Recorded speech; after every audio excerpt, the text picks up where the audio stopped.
Hey, what's up guys? In today's video, I wanted to update my which is the best armor and power armor video by adding in the stats of the new armors that came with Steel Dawn and Steel Rain. That being the Brotherhood of Steel Recon armor, Covert Scout armor, and the Hellcat power armor. I was able to get the base stats of each new armor as well as some clips with the help of my friend Miss Rain, so special thanks to her. Timestamps provided in the description and top comment if you're in a hurry. With that being said, let's get into it.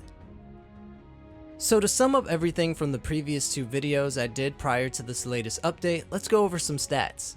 So before the Wastelanders DLC, we came to the conclusion that the armor that had the most ballistic resistance was the heavy metal armor, leading with 223 ballistic damage resistance. The armor that was leading in energy resistance was the heavy leather armor with the stat of 264 energy damage resistance. When it came to radiation resistance, the trapper armor took the gold with the smooth 88 radiation damage resistance. And during that time, if we want to talk about which set was pretty balanced for each damage resistance category, we'd have to say it would have been the heavy robot armor. It provided a decent ballistic and energy damage resistance while also having the second highest radiation damage resistance at the time.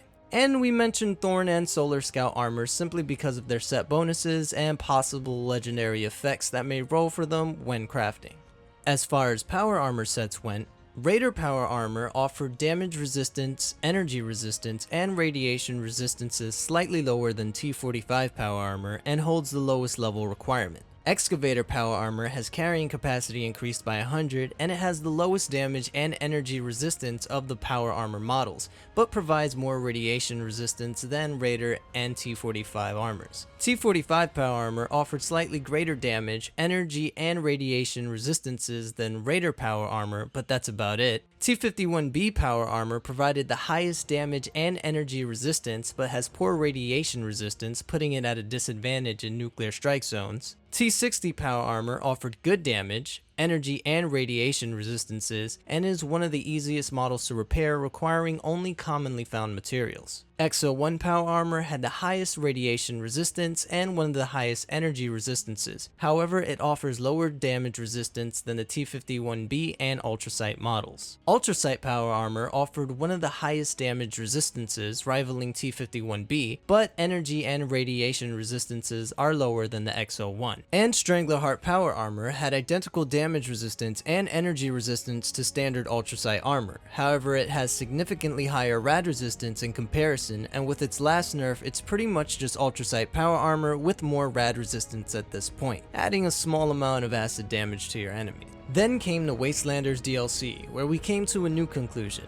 When the Secret Service armor was introduced to us in Wastelanders, it had a damage resistance of 250, an energy resistance of 220, and a radiation resistance of 220 as well. This set seemed to officially blow all other sets out of the water with the highest base stats so far. Not only did it have the highest stats, but can also be modded to equip the jetpack, which before this set was exclusive to power armors only, which was a big draw to owning and crafting it. The added bonus of being able to roll legendary effects on the armor when crafting at the time only increased the benefit of owning it.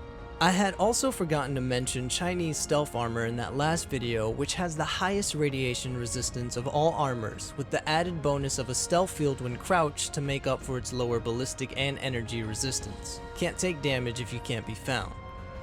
When it came to power armor, the T65 came in with 565 damage resistance, 470 energy resistance, and 470 rad resistance, making it beat all power armors in base ballistic damage resistance and energy resistance, and coming in second in radiation resistance, while Stranglerheart power armor still led in that category. But honestly, with the various ways to reduce radiation and or avoiding it, the T65 was the best power armor in the game during that time.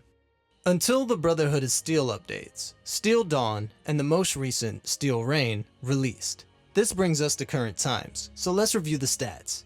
These updates introduced to us new armors such as the Brotherhood Recon armor, Covert Scout armor, and Hellcat power armor. The Brotherhood Recon armor comes in with a high 300 ballistic damage resistance, causing it to beat the Secret Service armor in that category, though the Secret Service armor still remains the armor with the most energy resistance and second best armor against radiation, Chinese stealth armor still being number 1 in this category. When it comes to the new Covert Scout armor, we can see that the ballistic damage resistance is the same as every other Scout armor set, but with an additional 50 points in energy resistance and actually coming in with some amount of radiation resistance for the first time ever. This set does come with a passive effect, which is improved stealth in dark areas. So when it comes to regular armor, Secret Service armor is still the best when it comes to balanced base stats across the board. The Brotherhood Recon armor has the best ballistic damage resistance currently, and Chinese stealth armor still has the lead in radiation resistance. Let's go over the new Hellcat power armor introduced to us recently in Steel Rain. To start off, the Hellcat power armor has a ballistic damage resistance of 436, energy damage resistance of 320, and radiation resistance of 320. As far as those base stats go, it has the second to last lowest energy damage resistance, Excavator having the lowest, and the second to last lowest radiation resistance, T51B having the lowest. Hellcat also has the fourth highest ballistic damage resistance, but keep in mind this is all without considering the Hellcat set bonus. This power armor is the third set introduced in the game to have a set bonus, which is 12% ballistic damage reduction.